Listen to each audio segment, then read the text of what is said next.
no easy way to say this. Guess I'll say it to you. Good morning, everyone. This is Thundersmith here for Thundersmiths Drumspiration, and I am joined by the legendary Arya of Skindred. How are you doing, Arya? I'm good, thank you. Thank you for having me, Ryan. No worries. I don't think I've done. I think this is the first morning one. I think I've done. Actually, no. I think I did one at 1 a.m. and that was to interview a guy called Adam Box, who's the drummer of Grammy award-winning band Brothers Osborne. But that was like at 1 a.m. So that was. I think I wasn't half cut, but I was very tired. I don't dislike mornings, but I prefer to lie in if I can. I don't know. Are you a morning person or an evening person? I'm more of a morning person, if I'm honest. Yeah, I'm sort of got my coffee. I'm pretty happy. I think by about sort of 10 o'clock at night, I'm brushing my teeth and I'm in bed. So What gets you up in the morning generally? obviously I'm sorry. What gets you up in the morning? Sorry. Usually my wife and my cats. So they act as my alarm clock. But I like being up by sort of, 7:30, 8 o'clock. Naturally wake up for the day. I like the daylight, the sunlight. Go for a walk. Yeah, and when I'm at home, I like to be in bed nice and early, really. But on tour, that's obviously completely different, and I'm not, I'll be lying in and going to bed later. But at home, it's a bit more level. Yeah. I mean, I've got 2 kids, 2 dogs. I guess the thing that gets me up in the morning is work. Kind of, yeah. I guess you have to sort of, get up, and I deal with like customers in like the London markets. Work for a produce company, so they're sending me orders at like 4 in the morning. So I'm probably up at maybe 5 or 6, not by choice, but up in the morning, school run, etc., etc. So it's the kind of boring stuff, but the day-to-day things, and then the weekends kind of, when we get to be rock stars. But obviously, you guys, you tour all over the place, all over Europe. I mean, how's the obviously things with Skindred at the moment? Like, you've obviously got a tour coming up, quite a big one. How's that sort of all going? All the planning and It's great, thanks. I mean, we're doing the UK run is all weekend. So we did the first weekend just gone. So we did Northampton and Leeds, and then we come home on Sunday, Monday, Tuesday, Wednesday, and then go out again Thursday, Friday, Saturday. So okay, it's quite good. I think there was this it was this conscious decision to basically, because Skindred's a really fun, good time band. We want everyone to enjoy themselves as much as possible. So playing on the weekends or Friday and Thursday, Friday nights, people's inhibitions are a bit less. They're not worried about having to go to work or do the school run or things like that. They can just literally have a great time in the moment at the show. And so it's been something we've been doing for the past few. Yeah, I think we've done like 3 or 4 tours like this before, and it's always worked out really well. So just in the UK, obviously, when we go to Europe, we'll go out for 3, 4 months. Yeah. Weeks, months, whatever. Last year we were out with Volbeat for 10 weeks and on the trot. Obviously, it takes a toll on the body, especially when you're out in Europe. You've got to look after your mind and your body and your soul, sort of. Yeah, of course, yeah, but it's the travelling side of things in the UK are really easy. I mean, the next gig's in Cambridge. I live in London. I'll just get the train to Cambridge, meet the band there, stay on the bus for a couple of nights and come home. So it's quite easy. Obviously, Europe, like you say, it's a bit more intense and it's a bit more, you've got to be a bit more structured when you're playing 5 or 6 shows in a row. Just taking care of your limbs and stuff. Like this past week, we were in rehearsals all week, went into the shows, and my right hip has been giving me jip. I know. So halfway through the set on Saturday night, my right hip was really tense, my kick drum foot, and so I was coming off stage in between the little bits and giving it a good old like massage, and I think it's just from overworking and being old, really. Old. I mean, how old are you? If you don't mind me asking, you don't have to tell everyone, but I mean, I'm 40 next year, but I don't know. You're very good for your age. I'd put you in the kind of mid-30s, maybe sort of just below mid-30s. I'm 43, so spring chicken. I have no problem saying. So you're still a spring chicken. Yes, the spring chicken, but I think been in Skindred for 22 years, and before that I was touring in bands from 16. So it's all I've ever done. And I think when you sort of rack up 25 years of basically touring, it does take a toll on your body a little bit. Mm. You know, I'd come back home and have aches and pains, all that kind of stuff on my shoulders. And I think that's just, it's a lot easier to heal when you're in your mid 20s to your early 30s. I think when you Okay. hit your 40s, it's a little, just, not a complaint. It's just a little bit harder to maintain, isn't it? Yeah, I mean, have you got like a regime pre and post show? I mean, so like for example, I kind of always got the temptation. You play a gig, and I mean, obviously my band, the Outlaw Orchestra, nowhere near the size of you guys, but I guess you probably do the same. But you play a show. Before the show, you kind of hang out with your friends and hang out with the people who come and see you, and then after the show, you kind of get to hang out with people, and you kind of almost you forget to kind of I probably don't do it enough, but like to take yourself in a room for like 10 minutes and just do some rudiments on your your hands, your feet, and then you forget, and you're like, oh crap, I have to go on, and then you haven't kind of done it. I mean, yeah, do you have a regime, a discipline that you follow? Yeah, I mean, basically, before a show, I don't tend to hang out with anyone. I'm sort of, in terms of my friends and stuff, I'll try and see them to say hello if they come to the shows. But I'm like, before the show, I'm usually like just hanging out with the rest of the band, maybe the crew, and just trying to get into the mindset of the show. I'll do some stretches and just, relax a little bit, maybe drink a beer or something just to chill out, and then play the show. And after the show, then I'm sort of like, right, yes, I'm ready to see everyone and hang out and have a good time. But before the show, I sort of tend to, I'm really regimented with my dinner Okay, yeah, that's before a good. show.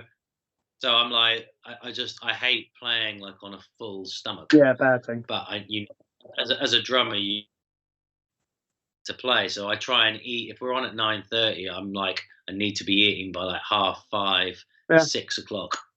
That's my main thing, and I'll always go out and do that. Go to wherever I am, if it's catering or buy out, I'll go out, get something to eat, take myself out of the venue. Usually, the guitar player always comes, and some of the crew sometimes join. Me and him are quite similar in the fact we want to eat early before.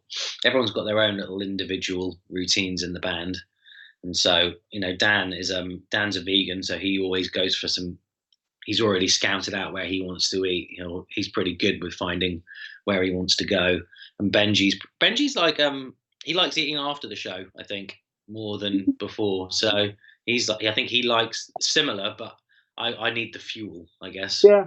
It's like going for a marathon. You got to have something high protein, something to give you all that energy for 45 minutes or an hour. And obviously, and staying hydrated as well is kind of like a really important thing, because I think there's nothing worse than having too many beers and then you just feel a bit, I don't know, you feel a bit sluggish. You might have a beer on stage, but yeah, water. I think like eating after the show. See, I feel like, I don't know, my tummy would be rumbling, I think, sort of, whilst playing a show if I had to eat afterwards. But it's also like you've done the sound check, you've done the setting up, you've eaten, you played. Well, I think you've got to. If you think about it, you're replacing sort of the carbohydrates and all that kind of stuff you've lost. I mean, I don't tend to eat after the show very much. I'm like, I've had my meal, like I say, around about 5:30, 6 o'clock. Then after the show, if I'm being brutally honest, I would rather have a few drinks after the show than a big meal. But then sometimes you're a bit peckish because you've just burnt all your calories. I mean, it's we're playing an hour and a half on these sort of shows, and when you're doing festival appearances, you're playing for an hour plus. It's in the heat, it's hot outside, so you expend a lot of energy. And like you say, the best thing is probably water. I say probably in an ideal world, but it is. But you've got to enjoy yourself too. And I think otherwise it's. I think that's the thing with you and Benji and Dan and the guys is, when I've seen you in, Made of Stone, I've seen you in Southampton. I think I've seen you in Bournemouth once. This is a long time ago. So I'm a London boy, born and bred, brought up in a place called Acton, East Acton. So if you kind of know where that is, or it's not far from Ealing Broadway, but that's where I grew up. Went to Southampton to study audio tech and record production. But yeah, that's the thing that comes across is the thing is if you enjoy yourself, the crowd will. That's just a natural thing. How you are perceived on stage, your kind of attitude and everything, your stance, your kind of behaviours, and that always rubs off on the crowd. And I mean, you do get bands who obviously are very, I don't know, like some really techie prog bands. I guess like, I don't know, for example, Genesis or Rush. It's very complicated and everyone's really focused on the click and just everything that's going on. Well, I guess I don't know if you play to a click, but it's kind of, I guess, rock and roll. It's a bit more, free and loose. We do.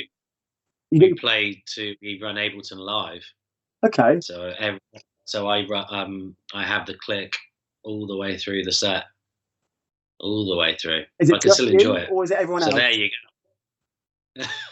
Is it everyone else or Sorry? just you?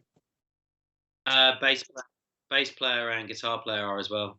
So Ableton, I mean, do you think it's?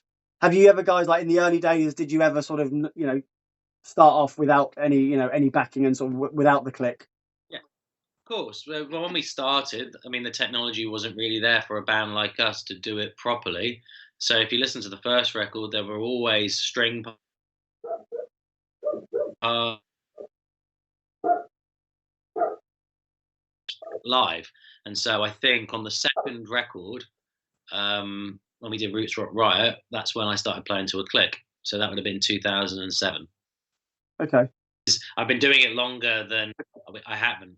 And then I think it was about 2010 or 11, we upgraded to Ableton, and it's been like that since 2011. How? And I tried. Sorry, go on. You broke up there. I missed your question. Sorry. So just with the click, do you enjoy playing to the click? Obviously, it's a necessity, but I mean, for I love some it. people, hate playing to a click because for some people, it's kind of you can hear the click, and it's just kind of it's there rather than kind of you get to a point where you get used to it and it just fades into the background and you're kind of just you're obviously playing. Do you ever get times when you find you're maybe ahead of the click or behind the click? Every now and again. I mean, I think when you're playing newer things, for instance, on the last two shows, we're playing newer songs, and so I think naturally you're more apprehensive and you're anticipating the next part of the song because you probably haven't played it as much as the other songs, and so therefore, the audience should never tell. No. That's the thing. The audience never tells. Like, you've seen us and you couldn't tell. That's the secret. If you can tell people are playing to the click, then no, you should never be able to tell. It's like it should be natural, and there should be natural push and pull. Yeah. That's the way it should be. It shouldn't be. We're not playing in Nine Inch Nails or Ministry, like, and when I talk about those bands, I mean more Ministry, I guess, where it's industrial, it's hammered. There's a feel and a groove to Skindred, and so if you're hearing us and going, oh, they play to a click, I think that's probably we're not doing it right. There should be a feel groove there, and that comes from us playing to it over and over again. You knowing when you want to, if you've got a chorus, you might want to either, depending on the song, push into it or pull back. I mean, there are very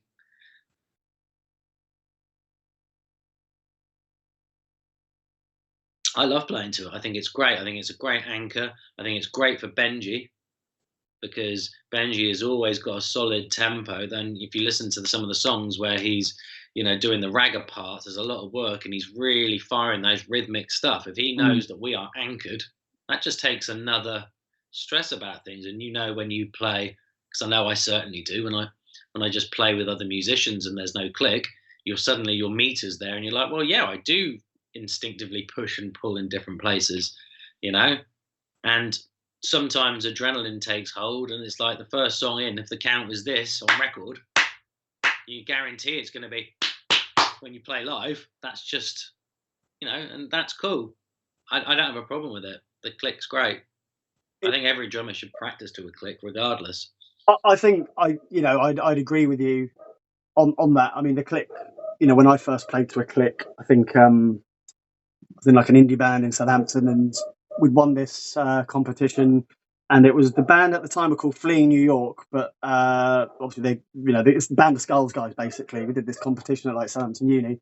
So we won the competition. We did this recorded at the studio where the Delays recorded, and we did it without the click. And obviously the studio engineer was like, "This is the first time I'd ever played to a click," and he's like, "Oh, actually, it's not so things. The pieces aren't locking into each other, etc., etc." So I said, "Okay, do that and then do the song again to a click." And as soon as did it to a click, it was like, oh my god, everything was just so much, not necessarily just better and tighter, but obviously for editing purposes it's a lot easier if you're editing to a click, because it's all snapped to the grid, and where certain things are, where if it's kind of not to a click, it makes the engineer's life very, very difficult. But when I auditioned for Soma High, that was to a click. It was all MIDI triggers and triggering stuff, and it's, to be honest, it was quite difficult at the time, because like you're listening for the samples, but you're also listening to the other guys in the band, listening to what parts they're playing, and going, right, okay, kind of almost which bit do you focus on. But eventually, like you said that you play to a click so often, it's kind of becomes a natural thing, and you can kind of put in your own fills, but obviously realizing, okay,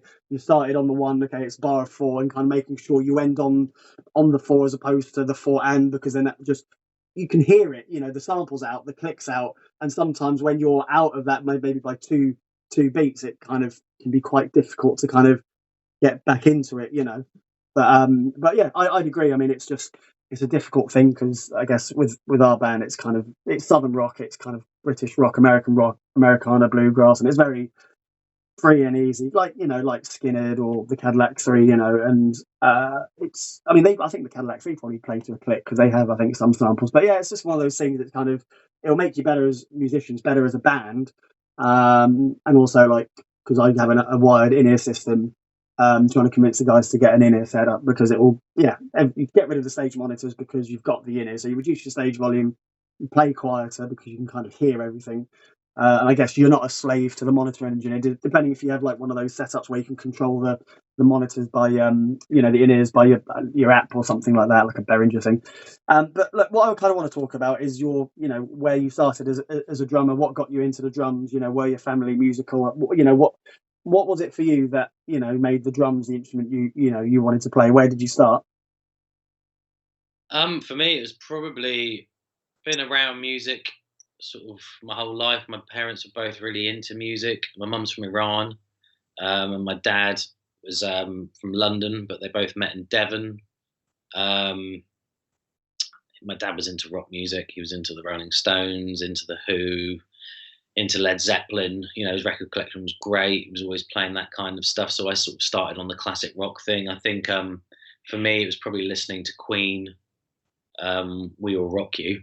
That was probably the first thing where I was like, I didn't know it wasn't drums at the time, because it's not drums, it's just foot stomps and claps.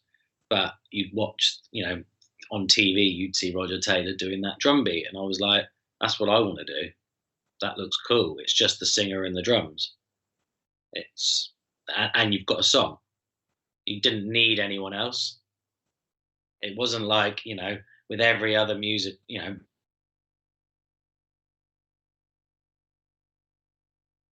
or in the percussion was leading the tune with the vocal, and I was like, wow, okay.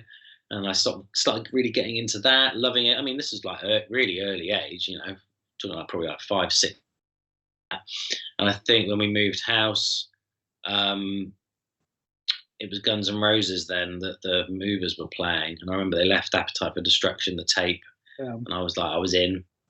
And then I just wanted to do that. The drumming, I just gravitated to it. So it was like Paradise City. It was these big basic rhythms that were driving these songs, and I didn't feel like it was unobtainable, if that makes sense. I couldn't sing, I can't sing. I used to play guitar a little bit, but it was the drums where I just was like, I want to be in the driving seat. I looked at the drums as, you're the driver of the van, you're the driver of the car, you're the motor, you're the engine. I really liked that analogy, and just sort of feeling that way. I don't know. Yeah, that's probably how I started into getting into it. And then, classic rock took me into metal, and, I started playing in bands when I was, 14, like I said, started touring when I was, 16 after school, then met Skindred through a manager that we had. His brother was managing Skindred, and that was how I joined Skindred, really.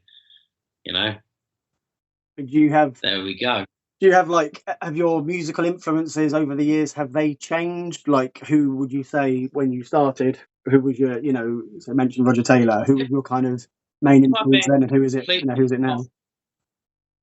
If I'm being completely honest, they haven't. He's still my favourite drummer. Like, I wouldn't trust myself if I would just change the things that started me out there. You know, he's still the best, still the favourite. You know, it's like John Bonham.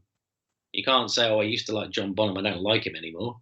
He's always going to be an influence. You know, it's like Stuart Copeland, the greats. You know, I think more modern day drummers, and I don't think they're even modern days. You know, I mean, Chad Smith's an absolute powerhouse. It was like Taylor Hawkins. These aren't modern drummers, though. They've been around for 30 years. But from my point of view, you know, obviously the Roger Taylors, the John Bonhams, the Stuart Copelands, the Phil Collins, you know, Keith Moon, Lars Ulrich, which he gets a hard time, but I always thought he was great, and I still do. You know, I'll always go to battle for Lars. But that's a different podcast, isn't it? I mean, how would you say you've changed as a drummer? Obviously, you know, you learn new things, you listen to new bands, and learn new disciplines, new routines, etc. How would you say you've kind of, you know, like, I guess where you are now as a musician, you know, how would you say how content are you with how you are now back to obviously when you started, you know? I'm more happy with how I perceive groove and time now, and I'm more comfortable to do less, and it not to be like you're doing less because you can't do more. Does that make sense? Absolutely, yeah. I'm more confident to like go, well, this is what's needed. And I think in the early days, I think every drummer feels like they have something to prove. And I go back and I listen to some of the older songs and try and play them, and I struggle to play them a bit more because I've changed. It's not what I would have do now. So do you understand what I mean? There's complicated stuff that I've done, and I've gone, okay, that's me just basically showing off and trying to get as much of my chops or whatever I can bring to the table to essentially show off and go, I'm good, I'm a good player, and people to go, oh, you're a good player. And now I'm like, I don't really need that in my head. I want to just serve the song, because a song like, for instance, That's My Jam, I stick on one groove the entire song, and it's so satisfying to play. But in the same set, we played Cause a Riot, where the groove changes every 16 bars. Yeah. Every 16 bars, there's a groove change, and that's what makes Skin Dread. But I feel like as songwriters and musicians with the newer stuff, it's less frantic, and it's more about the feel of the track and the groove and getting people bouncing or dancing or singing along, rather than fucking their minds with like, we can do 10 different styles in 10 seconds, you know? And I feel like that when we were younger, we were like, oh my God, drum and bass track, but then it would go into a ragga bit, then a punk bit, then a hip hop bit. We would do ragga, punk, metal all in one song over 2 minutes. And so playing that kind of thing, you know, in rock music, that doesn't really happen in classic rock. The groove starts and that's how the song finishes. It starts and it ends. Feel is the feel. With Skin Dread, the feel changes quite a lot, and I feel more confident to sit in one pocket. If we're doing a ragga song, I'll sit in the ragga pocket and maybe bring in a rock element. Do you see what I mean? Rather than bringing everything in. And I think as a player, I'm just more confident to do that. I think you've developed, Skin Dread have developed, you know, over the years, you know, you've got your own sound. It is a bit of ragga, a bit of dubstep, a bit of, I don't know, dance hall or whatever, but you're always going to have that rock element, you know, however you play kind of like a typical, you know, reggae beat, there's always rock in it, you know, but whatever's the most prominent, I guess, time signature. It's like you're saying about getting people bouncing is, and this is just kind of from my early days as a drummer. So, you know, the band Editors, you know, the Editors?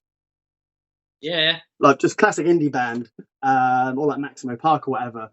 And I always thought back in the day, like the offbeat and keeping the sort of like kick drum going, like, you know, that kind of offbeat, I always thought that just gets people moving. I don't know what it is, but halftime offbeat is kind of, you know, there are various conventions, or if you're doing 16th notes on the hi-hat, you know, it's, like you're saying, it's kind of drumming, like Dane says, you know, drum for the song. It's what suits the song. And sometimes, like you said, you know, that it might call for a bit of, you know, a solo or something, or, you know, up and down, you know, different rhythms and different time signatures, but that's just what serves the song. But like you said, you can't, you know, play a gig and do, I'm going to make a time signature, like a 27 4.5 or whatever, people can't dance to that, and obviously what you guys do is danceable. It's, people can mosh to it, headbang, whatever you want, so yeah, and I think that's the thing with being in a band, you've got to be able to connect with the audience, not just as individuals and your personalities, but with the music as well. And it's not, as much like you said when you were younger, it's all about the drums. It's all, look at me, I can do this.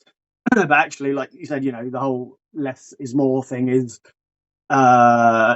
is important. And I think it also, that kind of thing comes with maturity, not overplaying, because I think for me, there's a definite separation between being a drummer, so someone who can play drums, and being a musician. Like, musician is having that sort of mentality, that awareness of everything that's going on around you, the singer, how he's singing, the phrasing and all that, and then kind of just hitting things really loud in a very accomplished way, and I think sometimes it's having a maturity to evolve into a musician. I think, it's definitely a development thing and a progression thing, but it's definitely I think it's come with age, personally.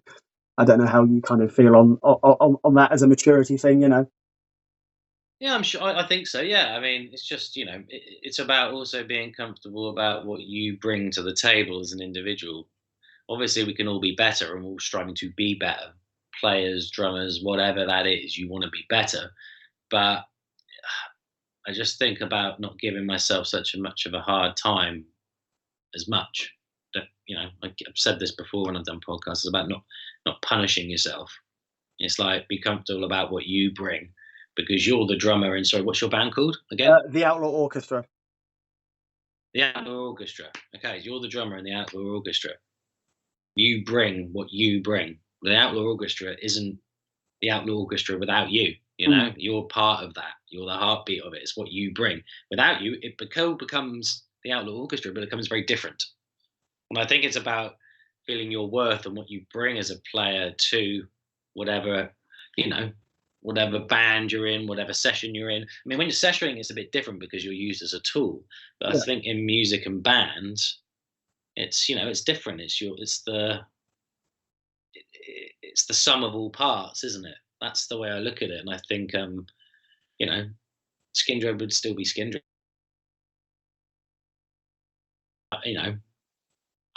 I sort of feel comfortable about what I bring to the entity of Skindred, and go, okay, well, this is what I know I can bring in a session and what I can do, and I want to obviously try and be better in time, but I'm not going to be hard on myself.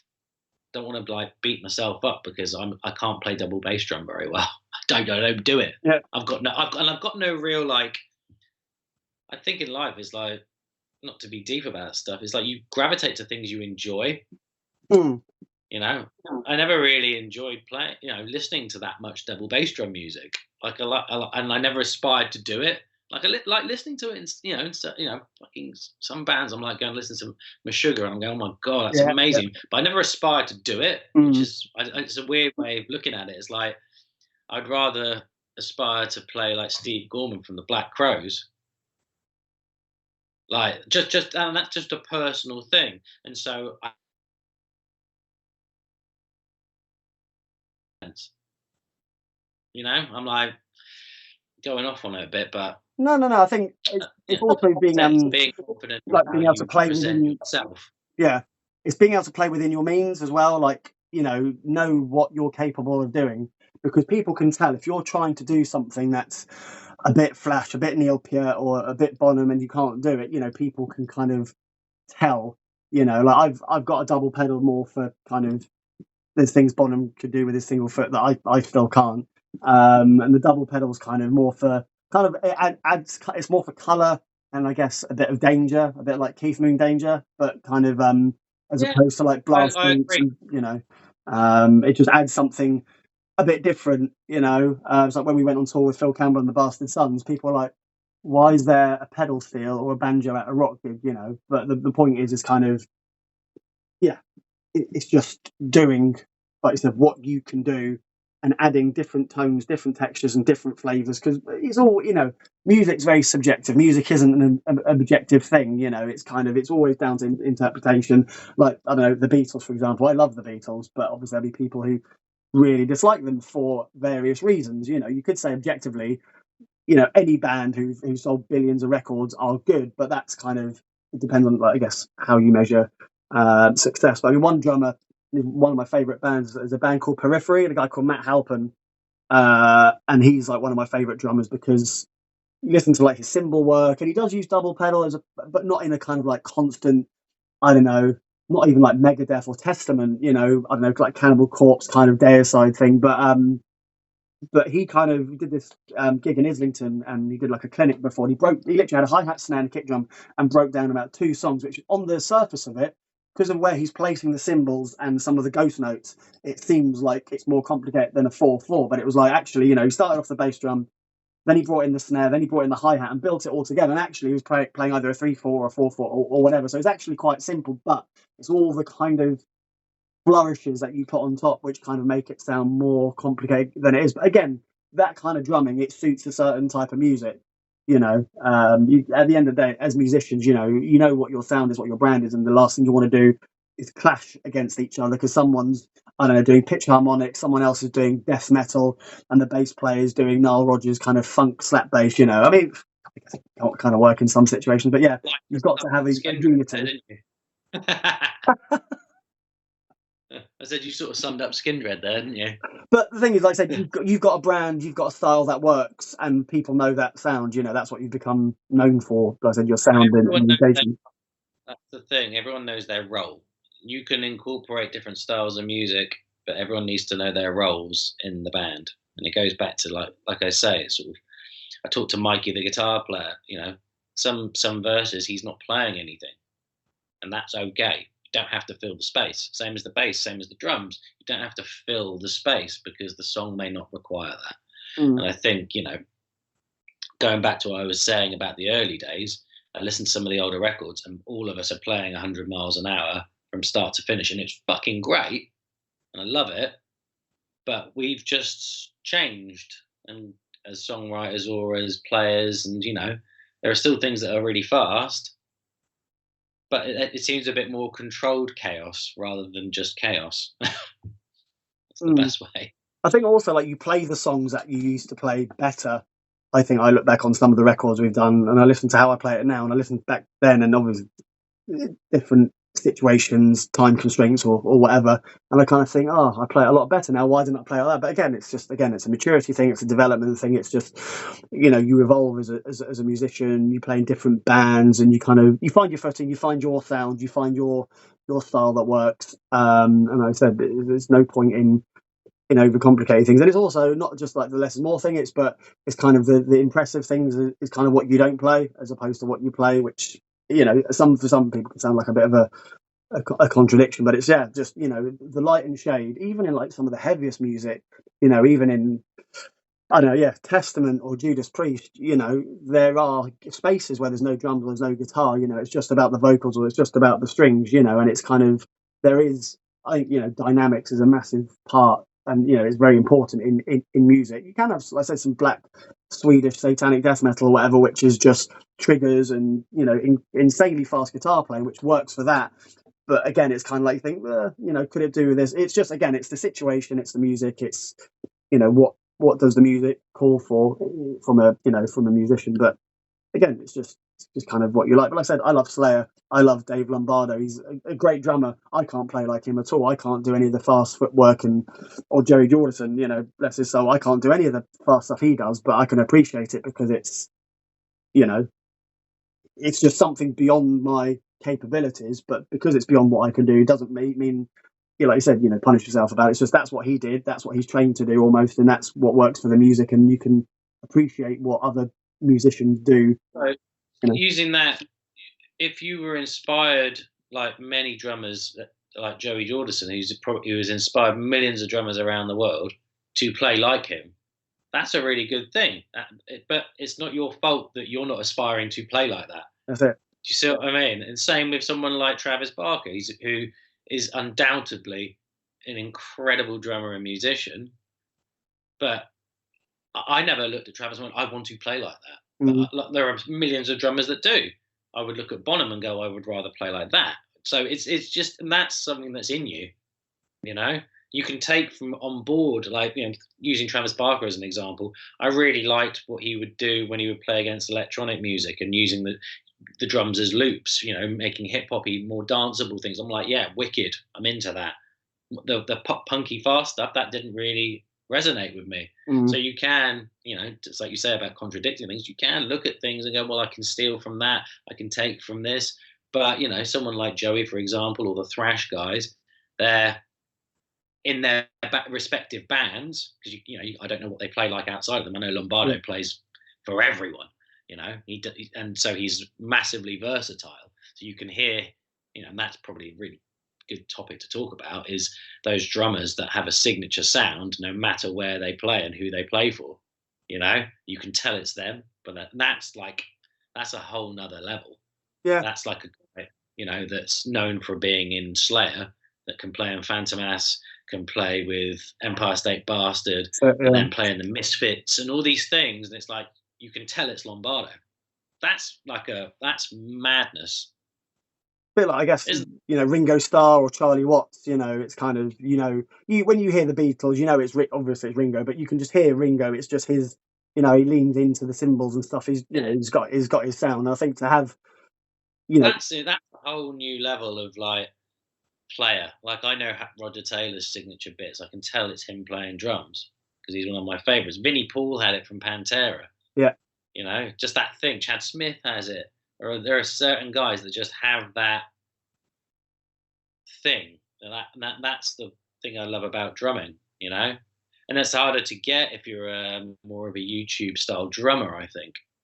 Yeah, I get that. It's a bit harder, I feel, to have a signature sound, but in recorded music, when your whole gig is, the internet and showing and chops and all that kind of stuff.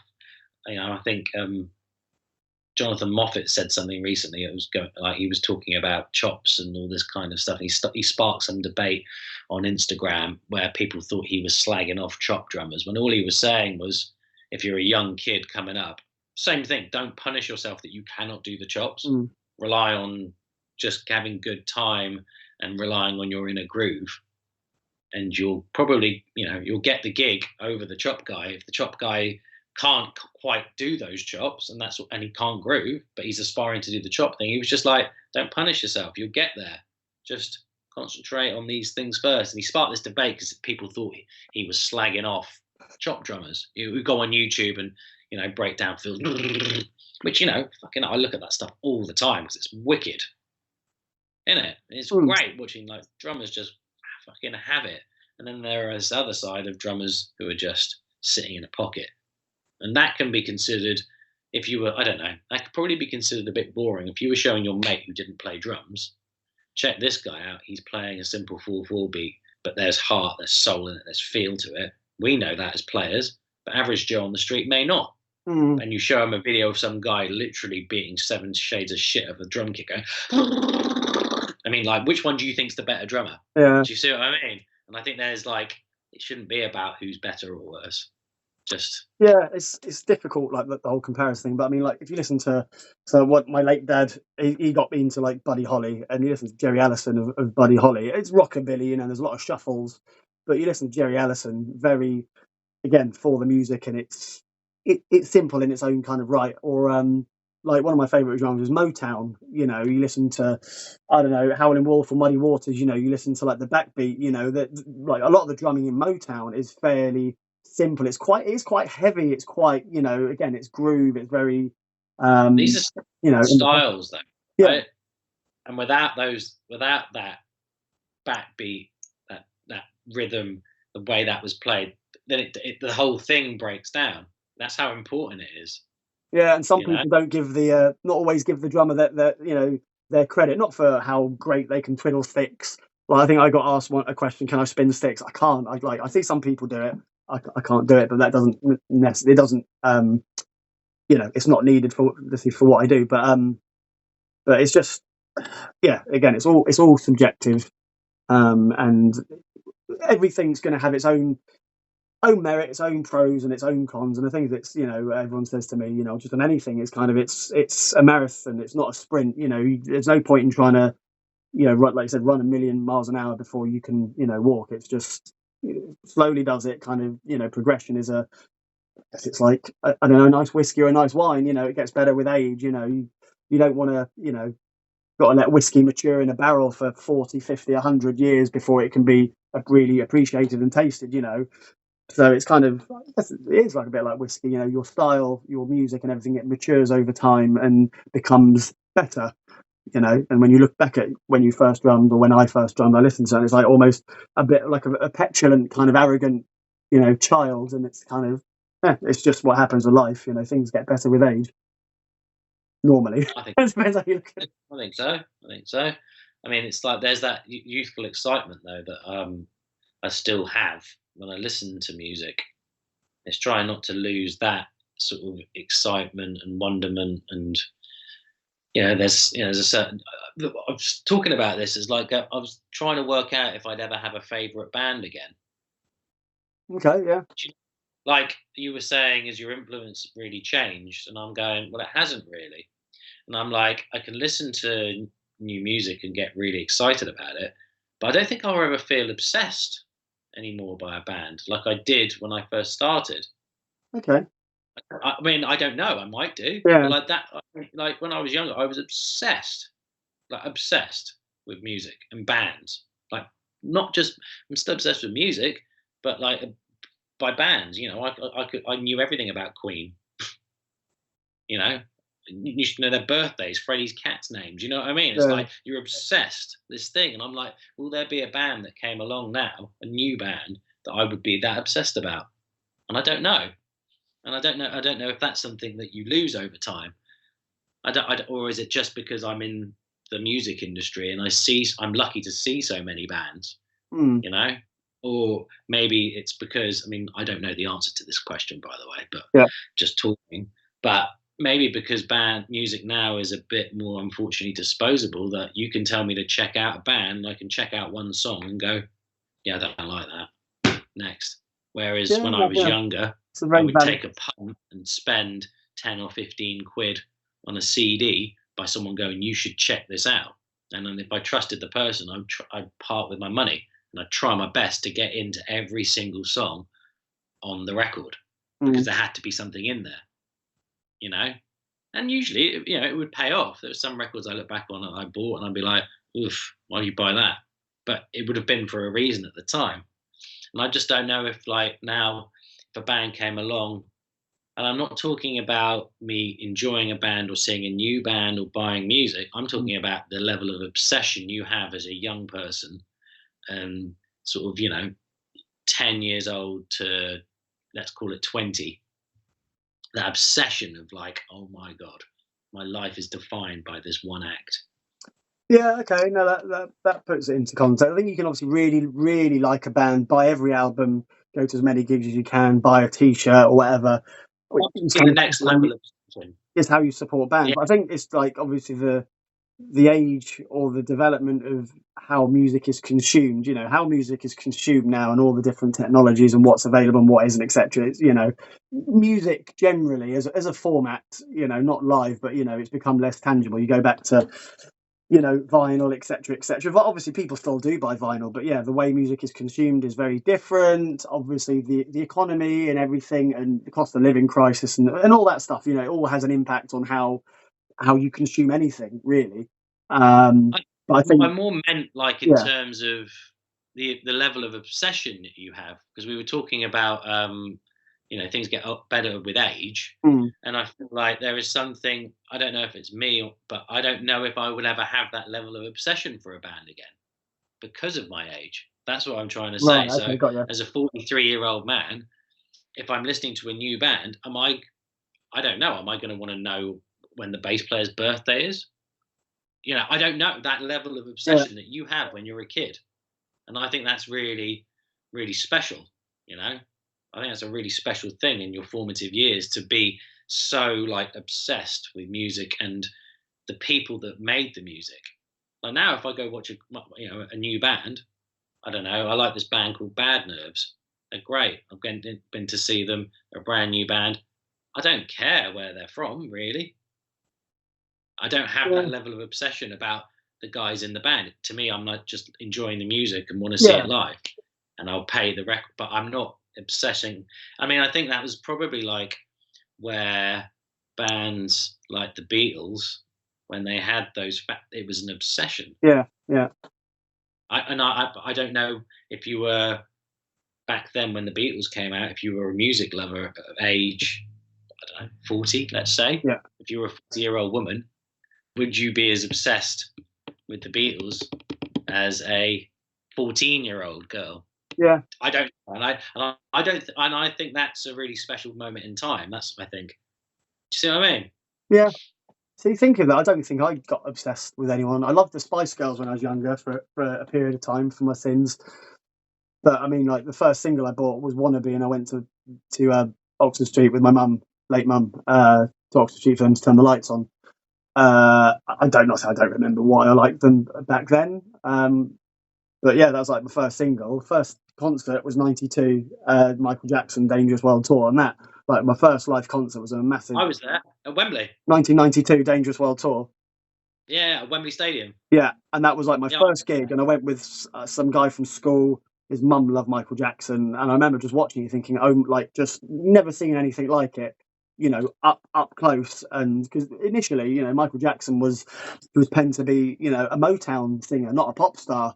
And I can't remember. I watched this interview about Michael Jackson. It was basically this one gig somewhere in America when he was a bit younger, and it was basically live, he did the moonwalk. Like no one had ever seen it. He did the moonwalk, he did the lean and everything, and people were like, "What the hell is this?" And people just blown away by it. And kind of from that gig onwards, he was basically manufactured, but he became a pop star. But yeah, Michael Jackson, it was like one of the best. I don't remember a lot of it. Like I said, I lost my mum and my dad and stuff, so subconsciously and mentally as things I can't remember whether it's an intentional, emotional, mental block. I don't know, but I remember going to it, and it was just the noise and again like the sort of phenomenon that kind of when the Beatles came out and all the screaming young girls and stuff. It was similar sort of a similar thing. But yeah, you know, Michael Jackson and his band, you know, phenomenal.